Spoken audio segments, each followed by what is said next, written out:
तुम्हारा हर चिंतन, तुम्हारा हर चिंतन ज्ञान का विवेचन बड़ा है मंजुल मनोहारी हो मनोहारी।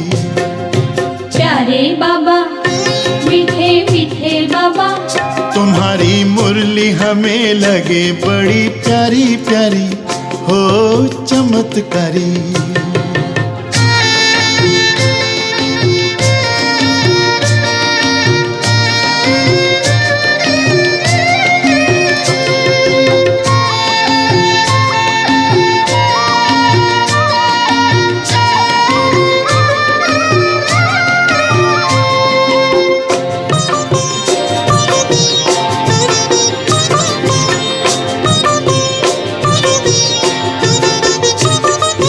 तुम्हारे विचार हैं बड़े उदार, हर मानव है तुमको प्यारा।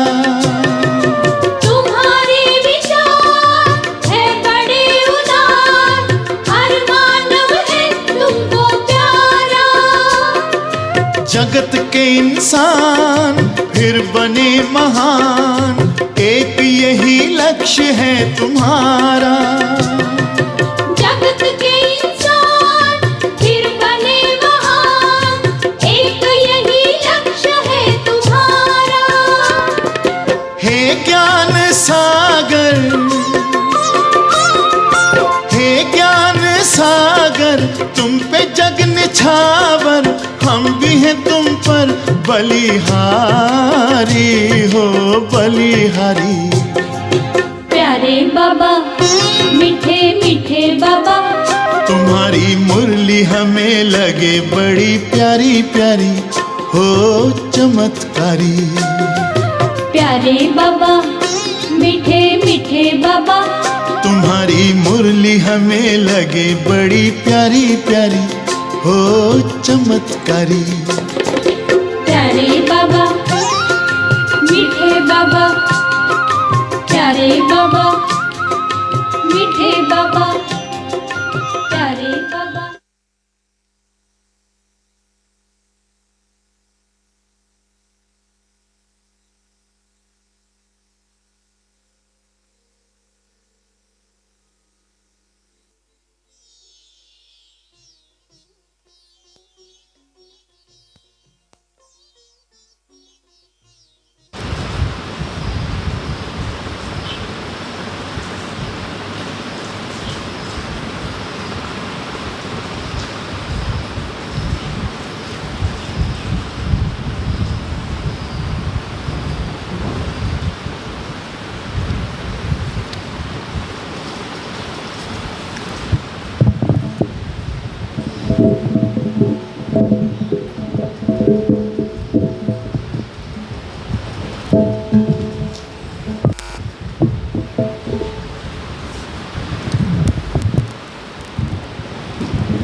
ओम शांति, ओम शांति, ओम शांति।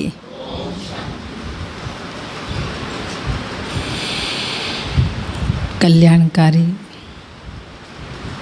प्यार का सागर, सर्वशक्तिमान,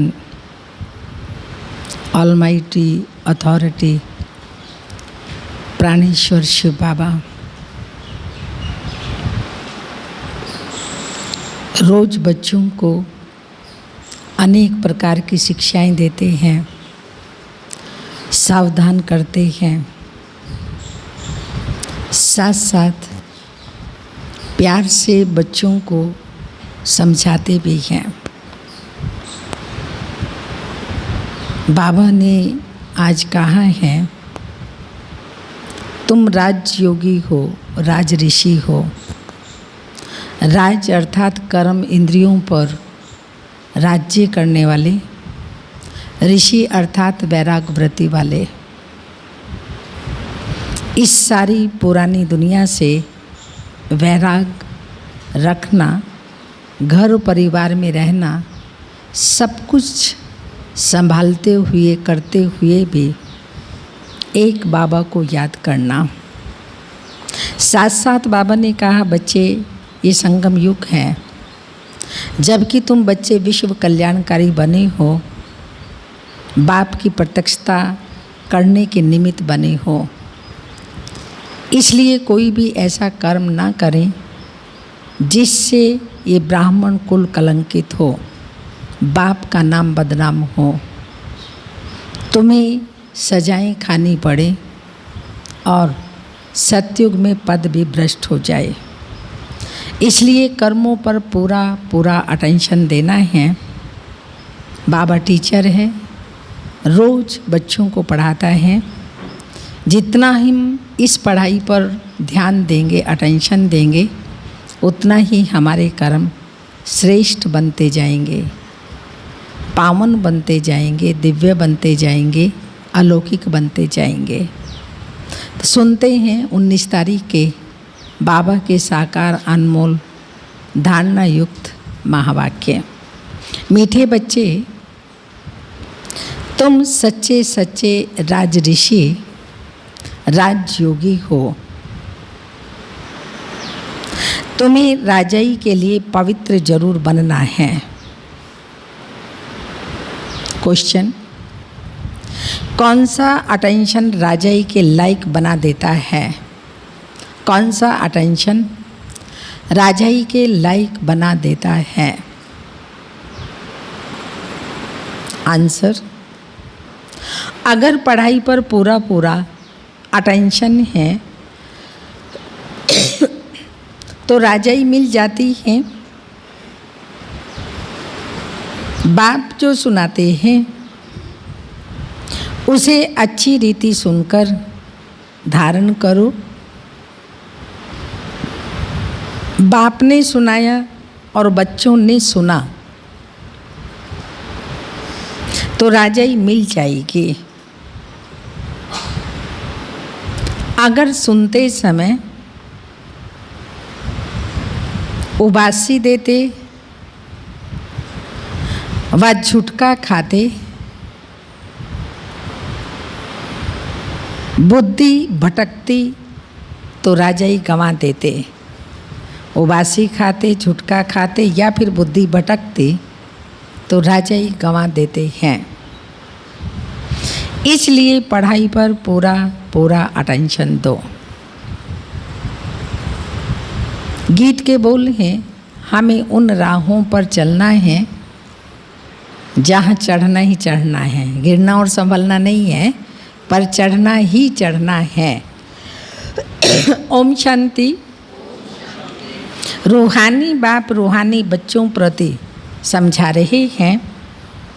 आज बच्चों को हठ योग और राजयोग पर समझाते हैं।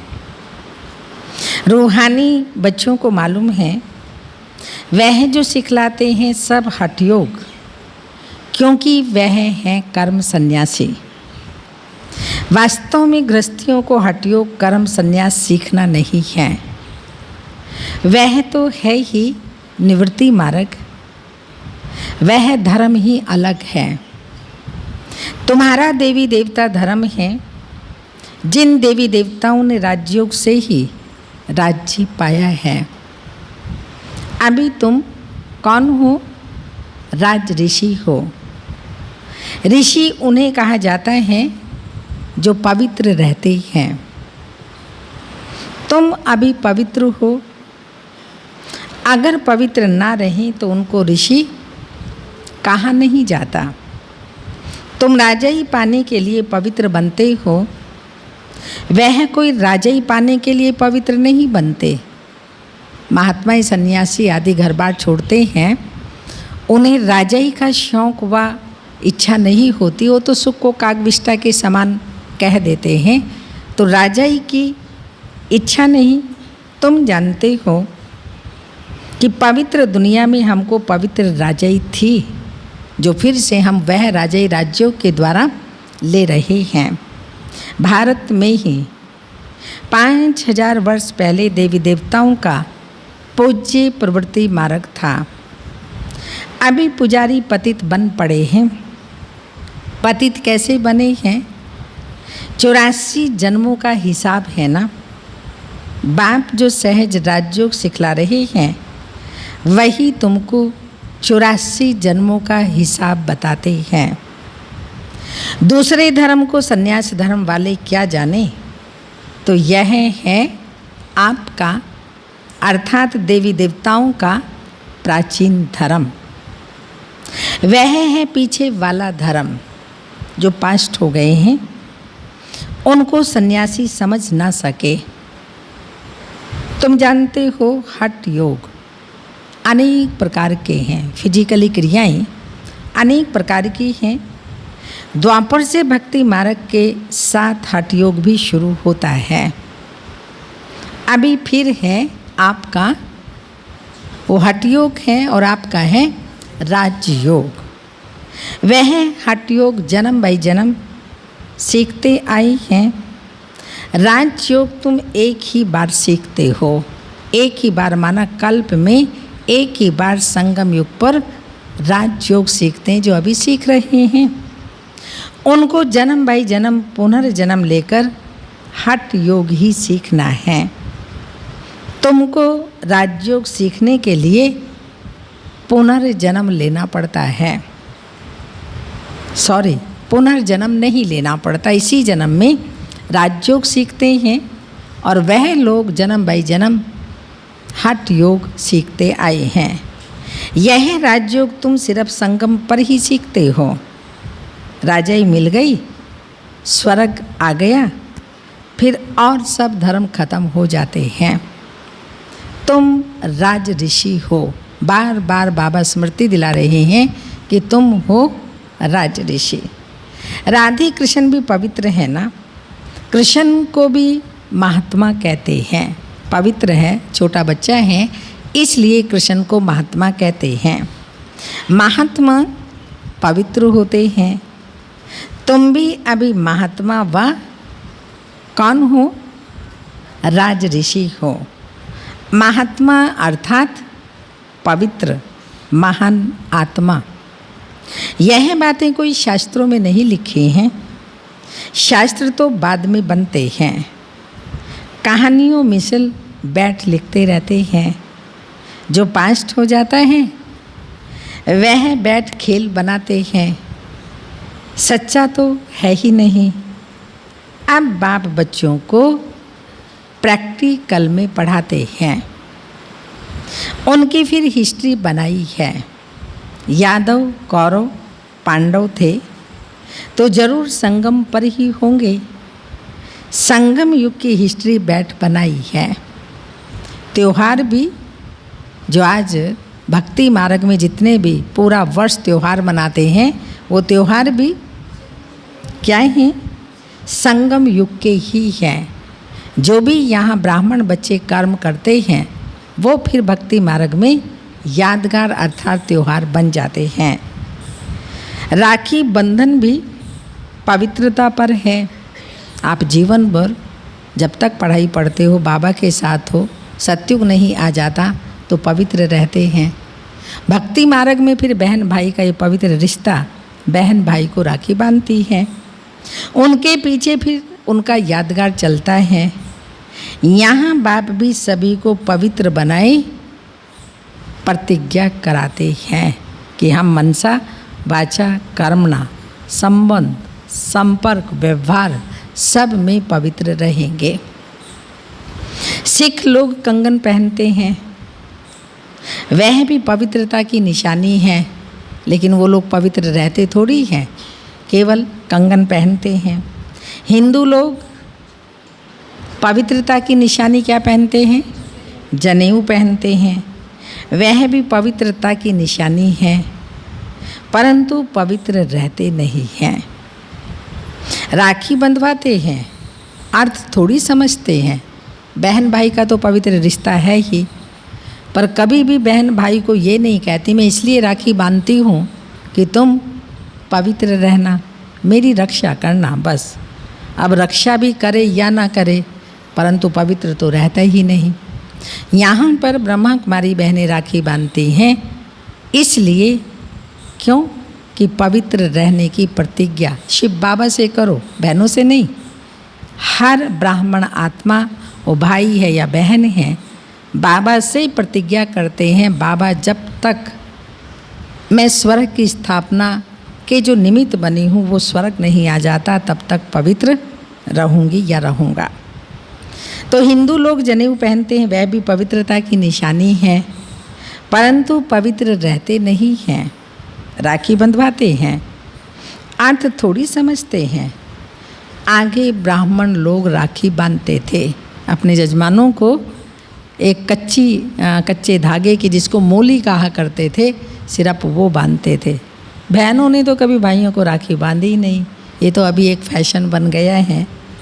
अभी बहन भाई को राखी बांधती है, वह फिर भाई क्या करता है, बोलो भाइयों, सोनो भाई, फिर खर्ची देते हैं।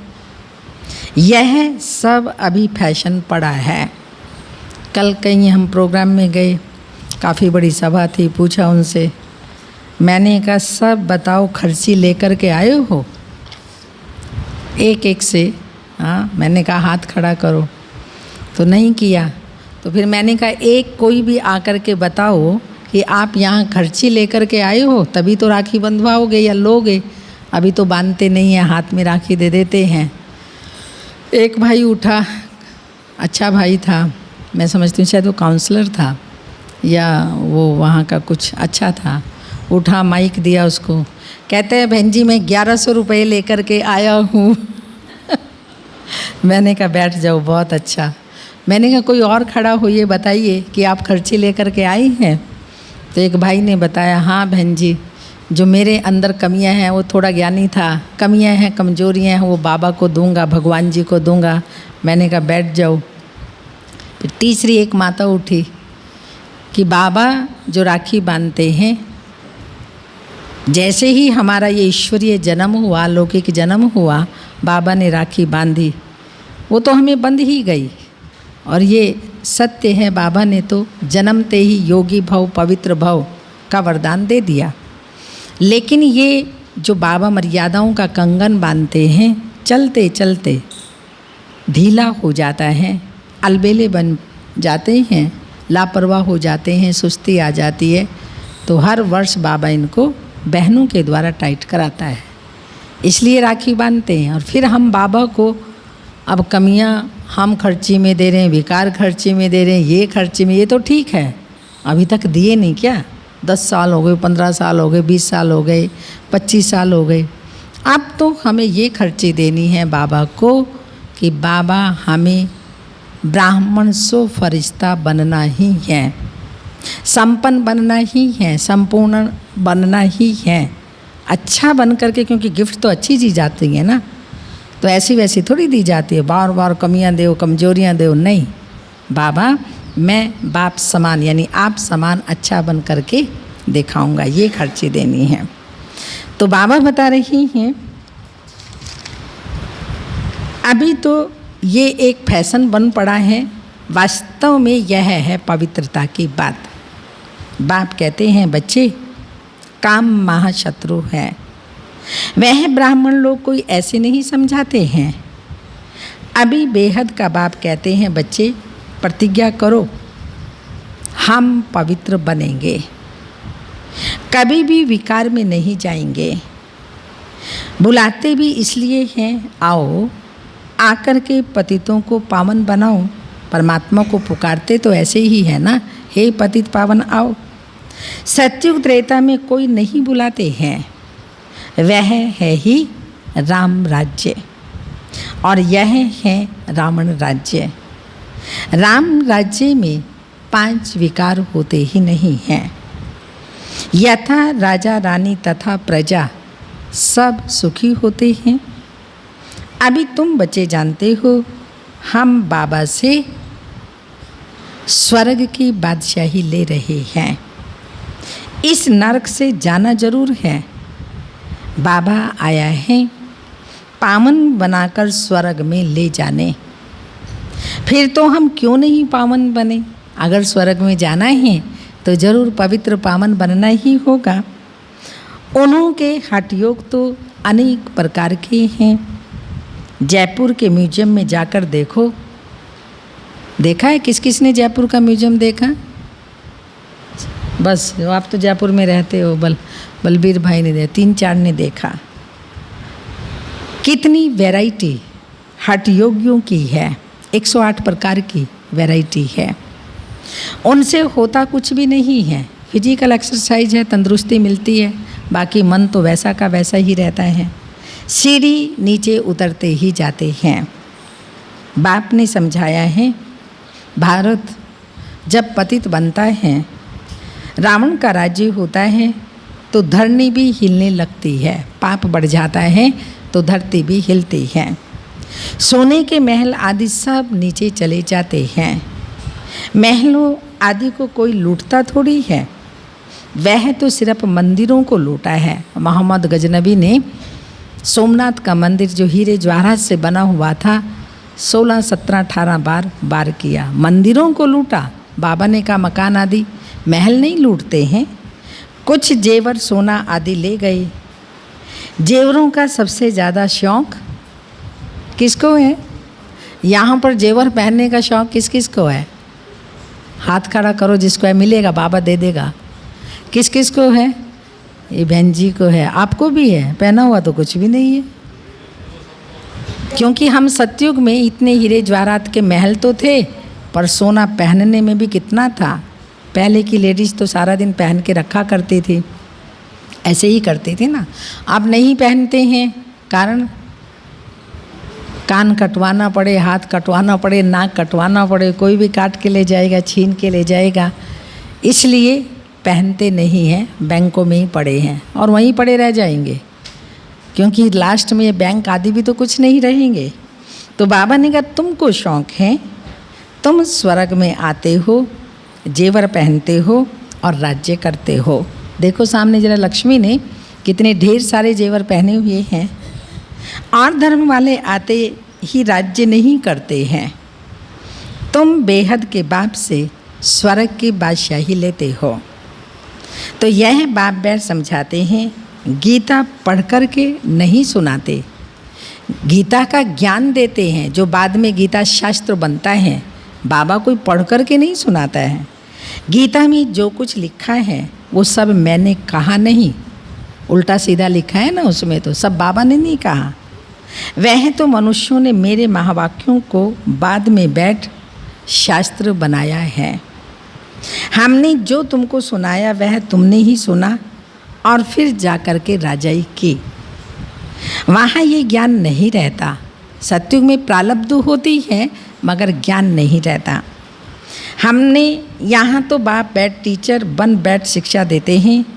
बाप तो हिंदी में ही समझाते हैं। यहाँ सब हिंदी हिंदी कहते रहते हैं ना, जो उन्हों की भाषा है।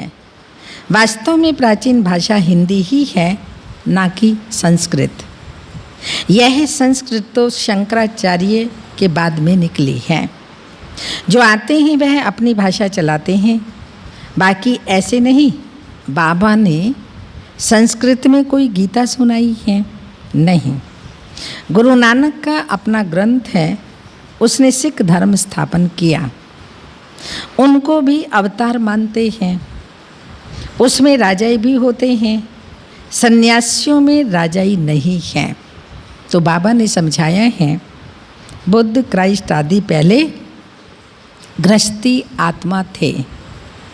अब गृहस्थी पतित आत्मा तो धर्म स्थापन कर न सके। उनमें पवित्र आत्मा आई जिसने धर्म की स्थापना की। दूसरे धर्म तो किस्म किस्म के बहुत हैं, आकर के अपना छोटा मठ पंथ स्थापन करते हैं। झाड़ में भी दिखाया तो है ना। तो हठ योग और राजयोग में बहुत फर्क है। यह बातें सब समझने की हैं। जिसको समझ में नहीं आती होंगी, सब बातें समझाता है बाबा, और बच्चे समझ रहे हैं, और जिसको ये बातें समझ में नहीं आती हैं, हाँ, वह तो उबासी देते रहेंगे। हाँ, यहाँ तो खजाना मिलता है, आप कोई काम कर रहे हैं, प्रॉपर्टी मिल रही, पैसा मिल रहा है, नींद आएगी? तो ये बाबा भी ज्ञान रत्नों का खजाना देता है, बड़ी भारी कमाई है, तुम रत्नों से झोली भरते हो। तो यहाँ पर आंखें खोलकर बैठना होता है। किसी की आंखें बंद हैं तो खोल लीजिएगा, बाबा कह रहे हैं। झुटके खाते रहेंगे या बुद्धि भटकती रहेगी तो राजधानी कैसे पा सकेंगे? तुम हो प्रताप भाई, तुम हो राज ऋषि, राजा ही प्राप्त करने वाले। तो बाप राजधानी स्थापन कर रहे हैं, श्री कृष्ण नहीं करते, वो तो राजधानी में होते हैं, उसकी राजधानी होती है, वो स्थापन नहीं करते, बाबा राजधानी स्थापन करते हैं। कृष्ण को तो बाप से वर्षा मिलता है। अब तुम्हारा बाप है, आपका बाप है निराकार, जिससे तुम वर्षा ले रहे हो विश्व की बादशाही का। कितना तुम साहूकार बनते हो। यहाँ एक ही बाप आकर राज्यों सिखलाते हैं, सो भी घूमो फिरो खाओ पियो, सिर्फ हाँ खाओ पियो इधर उधर जाओ जो मर्जी करो, सिर्फ बाप को याद करो। साहूकार जरूर अच्छी रीति खाएंगे, वह तो अपनी कमाई का ही फल खाते हैं ना। माल पूड़ा खाओ या रोटी खाओ, याद करो बाप को। कुछ भी खाओ, उससे मुझे कुछ मतलब नहीं, पर मुझे याद करो। भल कुछ भी खाओ, पैसा तब किसके लिए है? मनुष्य किस लिए कमाता है? पेट के लिए कमाता है ना, खाने के लिए, घूमने के लिए, फिरने के लिए, ऐश करने के लिए। तो बाबा ने कहा खाओ पियो घूमो ऐश करो, लेकिन मुझे याद करो। बाबा कोई मना नहीं करते हैं, घूमने फिरने के लिए मना नहीं करते, सिर्फ बाप से योग लगाना है। इस राजा स्थापन करने में कोई खर्चा नहीं है। उस लड़ाई आदि में तो कितना खर्चा होता है। एरोप्लेन पर कितना खर्चा होता है, ढेर एरोप्लेन बनाते हैं, नहीं गिरते हैं तो एकदम ख़त्म हो जाते हैं, कितना नुकसान हो जाता है। तो बाप कहते हैं चलते फिरते बाप को याद करते रहो, स्वदर्शन चक्र फिराते रहो।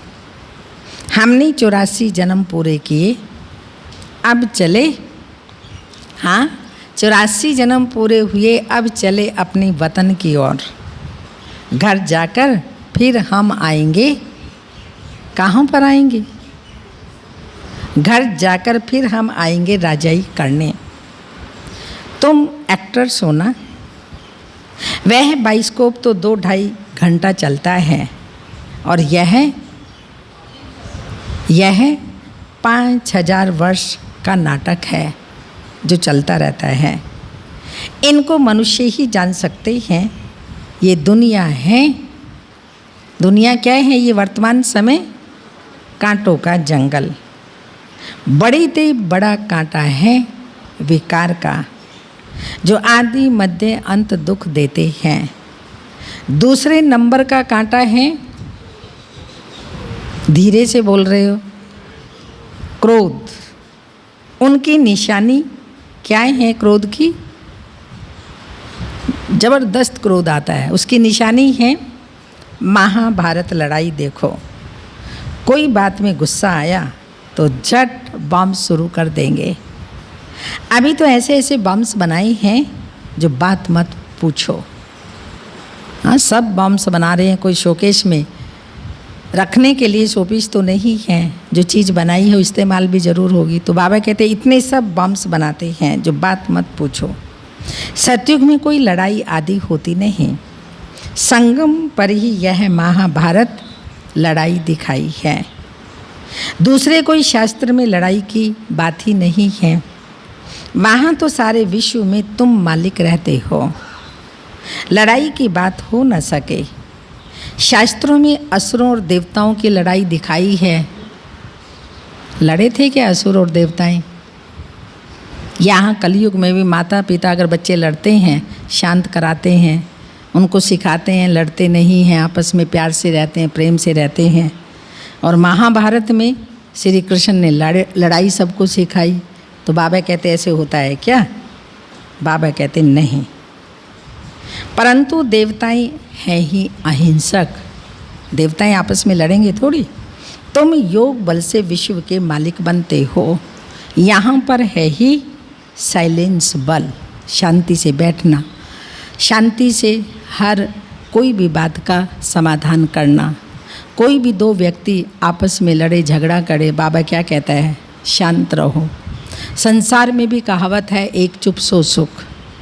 अगर कहीं भी लड़ाई हो रहा है, झगड़ा हो रहा है, कोई हमें चार बात बोल रहा है, दो गाली दे दी, तो अगर आप 2 मिनट के लिए भी चुप हो जाते हैं, शांत हो जाते हैं, हमेशा के लिए सुख पा लेते हैं।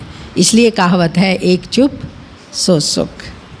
इसमें तुमको कुछ भी बोलना नहीं है। याद के बल से तुम बाबा से विश्व की बादशाही ले लेते हो। फ़र्क देखो कितना है, साइंस और साइलेंस में फ़र्क देखो कितना है।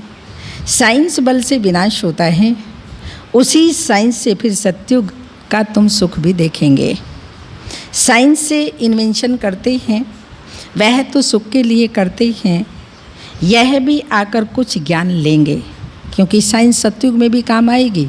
तो लास्ट में साइंस वाले भी आकर कुछ ना कुछ ज्ञान लेंगे। प्रदर्शनी में तो सब आते हैं, आगे चल सब आएंगे। तुम्हारे इस साइलेंस का बल का आवाज़ निकलेगा। तुम प्रश्न पूछते हो, गीता का भगवान कौन? रेणु बहन कौन है? गीता का भगवान कौन? ऐसे प्रश्न और कोई पूछ न सके। जहाँ यह प्रश्न लिखते हैं तो उनके साथ चित्र भी लगा दो। चित्र में लिख दो, ये गीता का भगवान श्री कृष्ण या शिव। तो वो बोलेंगे श्री कृष्ण, तुम फिर उनको समझाएंगे कि कैसे शिव बाबा आकर के, जो श्री कृष्ण की आत्मा अंतिम जन्म में ब्रह्मा की आत्मा है, कि उसके द्वारा ज्ञान देते हैं। गीता का भगवान परमपिता परमात्मा या श्री कृष्ण, जो पूरे 84 जन्म लेते हैं, पतित से पावन बनाने वाला तो एक ही बाप है। कृष्ण की आत्मा तो 84 जन्म ले सांवरी बनी है। उनको बैठ समझाते हैं, तुमने 84 जन्म लिए, तुम अपने जन्मों को नहीं जानते। एक्टर्स को पता होना चाहिए ना कि हमने 84 जन्म कैसे लिए। सन्यासियों का धर्म ही अलग है। भारतवासियों को अपने धर्म का पता ना होने के कारण और धर्मों में चले जाते हैं। किसी गुरु की आशीर्वाद से किसको धन मिल गया तो उसके पीछे ही चटक पड़ते हैं। फिर देवाला निकला तो कहेंगे खुदा की भाभी। बच्चा मिला तो बहुत खुशी होगी। अच्छा 10-12 दिन के बाद बच्चा मर गया तो फिर क्या कहेंगे? अगर बच्चा मर गया तो कहेंगे हाँ भगवान की भाभी। यहाँ तो बाप बैठा है, बाप बच्चों को समझाते हैं, मीठे मीठे बच्चों पावन बनो। मैं किसी को बच्चा दूँ, मारूँ, फिर ये करूँ वो करूँ, ये धंधा मेरा नहीं है। मैं आता हूँ पतित आत्माओं को पावन बनाने, नरक को स्वर्ग बनाने। मैं कोई ये छोटे मोटे कार्य करने नहीं आता हूँ। जब महाभारी लड़ाई लगी थी तो द्रौपदी ने पुकारा था, बाबा हमको ये दुशासन नंगन करते हैं, हमको इनसे बचाओ। 5000 वर्ष की बात है। इन अबलाओं पर अत्याचार इस विश्व पर ही होते हैं। कई तो स्त्रियां भी ऐसी होती हैं जो विष के बिना रह नहीं सकती। उन्हों का नाम भी रखा हुआ है शूर्पणखा, पूतना आदि। जो विष के लिए तंग करते हैं वह हैं कंस, जरासंधि, शिशुपाल आदि आदि। ये सब विनाश को पाते ही हैं। इस समय आसुरी रावण राज्य, फिर होगा ईश्वरीय राज्य। इस सारे चक्र को तुम बच्चे जान गए हो, कैसे 84 जन्म लेते हैं। यह भूलता तब है, ज्ञान बुद्धि से तब निकल जाता है जब विकार में जाते हैं। विकार में जाने वाले का मुंह पीला हो जाता है, खुद ही समझते हैं ये हमने क्या कर दिया। तो बाप कहते हैं बच्चे, इस विषय सागर अर्थात गट्टर में गोता मत खाओ, यह तुमको आदि मध्य अंत दुख देने वाला है, इसमें ना पड़ो। कसम उठाते हैं हम विकार में कभी नहीं जाएंगे। भगवानुवाच्य काम महाशत्रु है। हर एक चित्र पर पहले ये लिख दो, ऊपर में पहले लिखा हुआ होता था शिव भगवानुवाच्य, नीचे भी 3 चित्र जो लगे हुए हैं क्लासरूम में लिखा हुआ है शिव भगवानुवाच्य।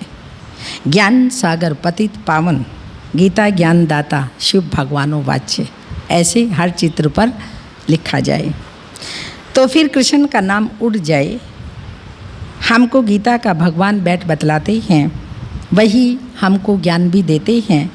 भगवान ही आकर के नई दुनिया की स्थापना करते हैं और पुरानी दुनिया का विनाश होता है। रुद्र ज्ञान यज्ञ है ना, असल में है शिव बाबा, रुद्र बाबा नहीं कहेंगे। बॉम्बे में बबरीनाथ का मंदिर है, वो दिखाते हैं ना कांटे, ऐसा उसका वहाँ पर वो पेड़ बना हुआ है, फिर मंदिर भी है। अब बबुल कहा जाता है कांटों को, बबरीनाथ नाम क्यों रखा है यह भी कोई समझते नहीं हैं। शिव बाबा आकर के कांटों को फूल बनाते हैं, जो ये संसार कांटों का जंगल बन जाता है और बाबा आकर फिर फूलों का बगीचा बनाते हैं। चित्र तो शिव का ही है, बाकी तो अनेक नाम रख दिए हैं। शिव बाबा ही आकर कांटों के जंगल को फूलों का बगीचा बनाते हैं। वही तुम्हारा बाबा है, उनका नाम है, आपके बाबा का नाम है शिव। शिव परमात्माए नमः, ब्राह्मण देवी देवताए नमः, अक्षर बिल्कुल क्लियर है। अब वह परम पिता परमात्मा बैठ इस रथ द्वारा समझा रहे हैं, हूबहू जैसे लौकिक बाप समझाते हैं। बच्चे, हमारे कुल को कलंक नहीं लगाना, कोई खराब काम नहीं करना, ये बाबा भी कहते हैं। बच्चे, विकारों में कभी नहीं जाना, पवित्र बनने बिगड़ स्वर्ग में ऊंच पद पा नहीं सकेंगे। बहुत ज़बरदस्त कमाई तुम बच्चे कर रहे हो, बाकी सब तो गंवा रहे हैं। भल कोई के पास पदम है, बड़े बड़े महल बना रहे हैं, लाखों रुपया खर्च करते हैं। तुम समझते हो वो सब है, क्या है वो सब? Waste of time, waste of money. यह कुछ काम में नहीं आएगा। अर्थक्वेक होंगे, बाढ़ आएगी, सुनामी आएगी, सब के सब ख़त्म हो जाएंगे। इसलिए बाबा कह रहे हैं सब कोई काम के नहीं हैं, सब के सब ख़त्म हो जाएगा। वह तो समझते हैं 10-12 हज़ार वर्ष चलेंगे, और तुम बच्चे जानते हो प्रकाश माता जी कमाई चट नहीं करनी है। बाबा ने कहा जिसको कमाई का नशा नहीं है, खुशी नहीं है, 3 बातें बाबा ने आज बताई। या तो झुटका आएगा, और या फिर गुटका आएगा, और या फिर बुद्धि योग भटकेगा। इसलिए सभी अलर्ट होकर के बैठें। तुम जानते हो मौत तो अब तो सामने भी नहीं, सिर पर मंडरा रहा है, सिर पर है, सामने खड़ा है, सिर पर है। थोड़े समय के अंदर यह अर्थक्वेक आदि हो सब डामाडोल हो जाएगा। प्रैक्टिकल में देख रहे हैं, सब कुछ अभी हो रहा है। अर्थक्वेक आदि में अनगिनत मर जाते हैं। अब तो विनाश होना ही है। विनाश का साक्षात्कार और स्थापना का साक्षात्कार भी किया है ब्रह्मा बाबा ने। सो इन आँखों से तुम फिर देखेंगे भक्ति मार्ग में कितना कुछ करते हैं, परंतु कोई भी बैकुंठ में तो जा न सके। ज्ञान बिगर सद्गति हो न सके। यह सब भक्ति मार्ग के खिलौने हैं। अच्छा, मीठे मीठे सिक्की लदे बच्चों प्रति माता पिता बाप दादा का याद प्यार। Good morning, diamond morning. रूहानी बाप की रूहानी बच्चों को नमस्ते। बच्चों की रूहानी माता पिता बाप दादा को याद प्यार। गुड मॉर्निंग, डायमंड मॉर्निंग, ओम नमस्ते। धारणा के लिए मुख्य सार हैं, कुल कलंकित करने वाला कोई भी खराब काम नहीं करना है। पवित्र बनने की अपने आप से प्रतिज्ञा करनी है। सेकंड पॉइंट, अब अपना टाइम मनी वेस्ट नहीं करना है। टाइम मनी वेस्ट नहीं करना है। फूलों के बगीचे में चलने के लिए क्या कहा आज बाबा ने? फूलों के बगीचे में चलने के लिए कांटे निकाल देने हैं। जो किसी को भी दुख देने वाले बोल बोलते हैं, बद्दुआएं देने वाले बोल बोलते हैं, टॉर्चर करते हैं, क्रिटिसाइज करते हैं, तो बाबा ने कहा ऐसे कांटे अपने अंदर से निकाल देना है। वरदान,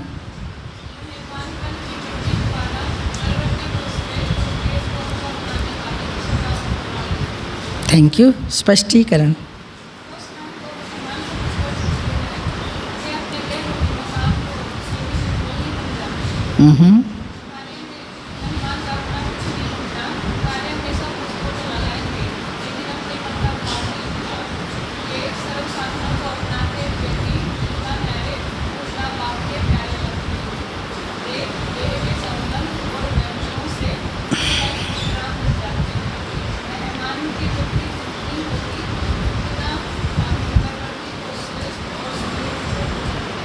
थैंक यू।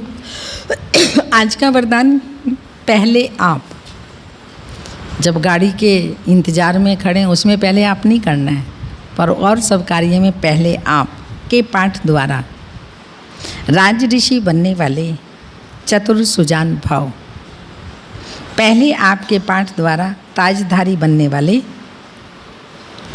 बनने वाले चतुर सुजान भाव। जैसे बाप दादा अपने को ओबीडियंट सर्वेंट कहते हैं, सर्वेंट कहने से ताजधारी स्वतः ही बन जाते हैं, ऐसे आप बच्चे भी स्वयं नम्रचित बन दूसरे को श्रेष्ठ सीट दे दो। उनको सीट पर बिठाएंगे तो वह उतरकर आपको स्वतः ही बिठा देगा। अगर आप बैठने की कोशिश करेंगे तो वह बैठने नहीं देगा। इसलिए बिठाना ही बैठना है। पहले आप का पाठ पक्का करो, फिर संस्कार भी सहज ही मिल जाएंगे, ताजधारी भी बन जाएंगे। यही चतुर सुजान बनने का तरीका है। इसमें मेहनत भी नहीं और प्राप्ति भी ज़्यादा है। स्लोगन, अपने स्वभाव को निर्मल बना दो तो हर कदम में सफलता समाई हुई है। अपने स्वभाव को निर्मल बना दो तो हर कार्य में सफलता समाई हुई है। आज का स्लोगन है, अंतर्मुखी एकांतवासी बनने वाले श्रेष्ठ आत्मा ही, अंतर्मुखी एकांतवासी बनने वाली श्रेष्ठ आत्मा ही अव्यक्त स्थिति का अनुभव करती है। अव्यक्त स्थिति का अनुभव करती है। परिणीता बहन।